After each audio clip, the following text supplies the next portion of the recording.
Thank you, Haley. Look at this grad class. Aren't they beautiful? Aren't they strong? Don't they look happy? Why do you think they are smiling? Tonight, after we walk the stage, we will be adults. We will be free to choose what we want to do. No longer under the thumb of our parents and teachers.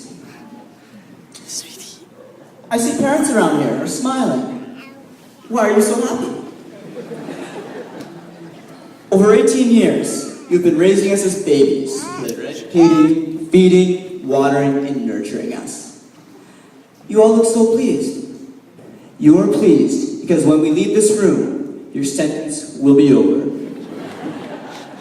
The financial and emotional drainage will cease. You shall be free. Not all of you will be free.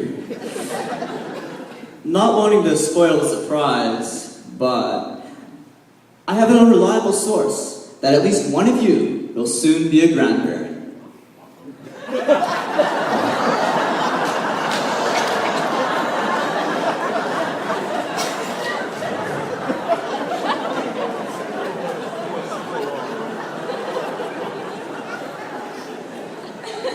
The wise guru of the 1960s, Timothy Leary, once famously said, "Turn on, tune in, and drop out."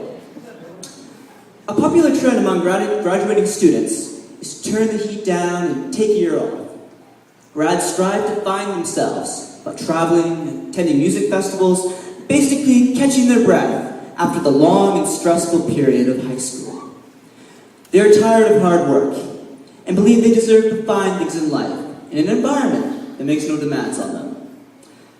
The years after high school is a time to slow motion cruise. Unfortunately, reality is more complicated. Right now in Italy, unemployment amongst those our age is 40%. In Spain, it is an astounding 52%. In Greece, youth unemployment is a mind-blowing 62%.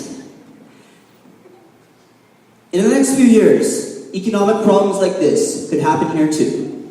Perhaps, given our economy is presently strong, we should skip the traditional years of idleness and make some headway while there are still opportunities.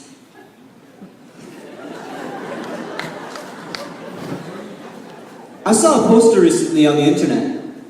I'm sure many have seen it. It was a picture of French fries with the caption, "Not everyone gets to be an astronaut when they grow up."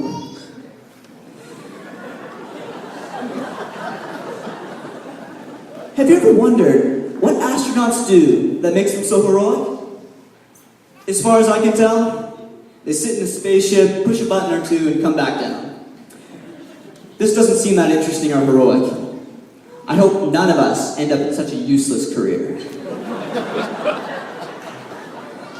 If not astronauts, who might be heroic? I looked among previous grads of ERS, and among them, I found some real heroes. My neighbor, Len Dubois, has been logging and milling wood in Sicamous since 1983, providing good jobs for many people this whole time. Every day he goes into the woods with his chainsaw to cut down trees. He puts his life more in danger than any astronaut. Chris, John, and Jake Dewitt provide the milk, cheese, and butter that have fed this region for over 30 years. They've got up before dawn and worked after dark to provide us with food and jobs. Speaking of heroes, two brothers, Todd and Greg Kylo, take heroic to the next level. Unlike astronauts who spend billions of tax money to do very little, the Kylos spend their own money to manufacture real things in Sicamous.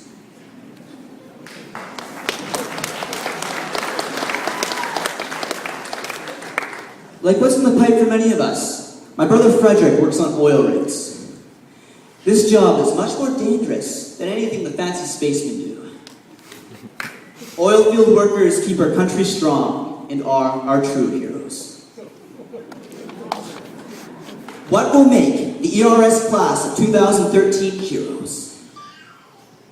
In your presence, there are future heavy-duty mechanics, midwives, doctors, scientists, engineers, welders, construction workers, stenographers, professional sportsmen, and fletchers. It is likely we will have our share of hero loggers and oilmen. The work is out there, and the workers are being let loose tonight.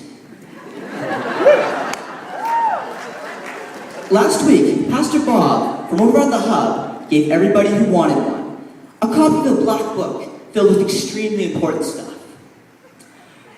In an early chapter of this book called Psalms, there is a quote that perfectly describes my grad class. And I quote, "The tools of the mighty warrior are sharpened and ready."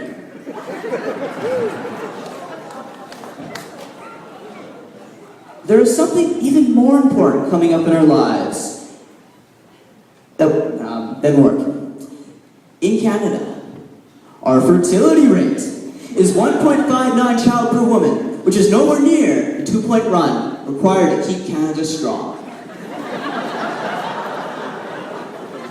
Males, of the class of 2013, find yourselves a beautiful, fertile wife.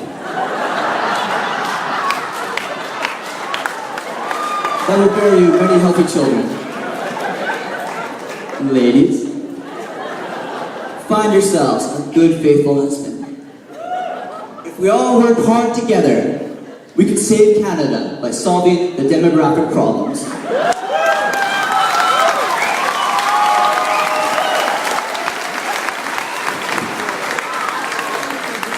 Despite the economic opportunities and excellent education we've just received, there are severe problems in our society. Who's to blame? Some say today's leaders are to blame. By leaders, I mean folks like politicians, corporate managers, and even school board trustees. Those assigning the blame are absolutely right. What needs to happen is many of those running our society need to be retired and replaced. But who's to replace them? It just so happens we have a group here ready, willing, and able to take over the reins of power. Those who think that ERS grads like us are incapable of assuming positions of authority need to look to Sam's dad, who was recently elected our MLA. I'm so proud of this previous ERS grad that I was compelled to find a quote for him from our very first Prime Minister, Sir John A. Macdonald. And I quote, "We must protect the rights of minorities, and the rich are always fewer in number than the poor."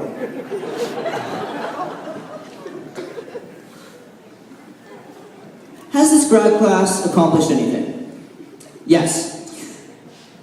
If you approached any teacher from this school, they would attest that this class is the finest gearheads, craftsmen, artists, and academics in at least a decade. From the student perspective, sheer force of will, the class of 2013 has been used to reverse the decline of social events in our school. The biggest improvement was that after 4 years of a dance-free school, we reintroduced dances. All 3 were popular successes.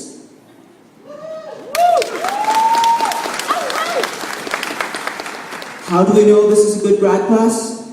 Some of us have left for a better school, but they found that the grass wasn't greener and they came home.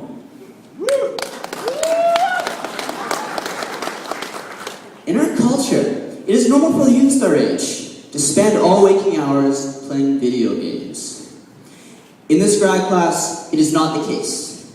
Nearly all males, almost all, spend their spare time and spare cash and C-block and lunch hour first semester wrenching our vehicles. Ranging from the scholars to the craftsmen, we work on our beloved vehicles. At lunch, rather than playing in the computer lab or chasing unreceptive females, we would chase each other's cars in the mud at the bottom of Owl's Head. Sometimes we would get stuck, but that's okay.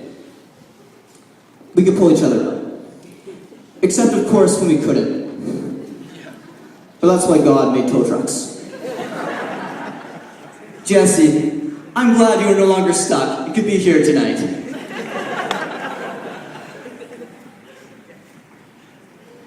This town, when our grad class was looking to raise money by grad auctioning and doing useless services like stealing everyone's beer bottles, its citizens responded by opening their hearts and their wallets, making tonight's grad and tomorrow's trip to Edmonton possible.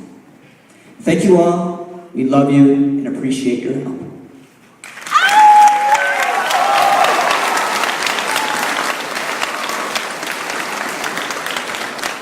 St. Catherine of Siena once said, "If you are what you should be, you will set the whole world on fire." She has us pegged. This class doesn't mess around. We're not going to waste a couple years finding out what we already know. We are in our prime. We have lots of energy. There's a great big world that needs to be fixed. You don't think we can change things? Just watch us.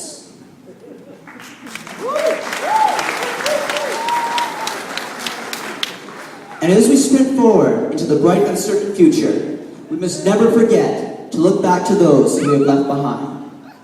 Our school, our community, our family, and sadly, one another.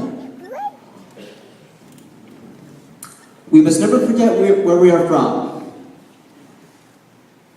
In the future, we will each bring something back from the big world. I have confidence in each and one of my fellow grads in the class of 2013 that you will succeed beyond expectation in all your endeavors. I love you all. May God bless and guide you.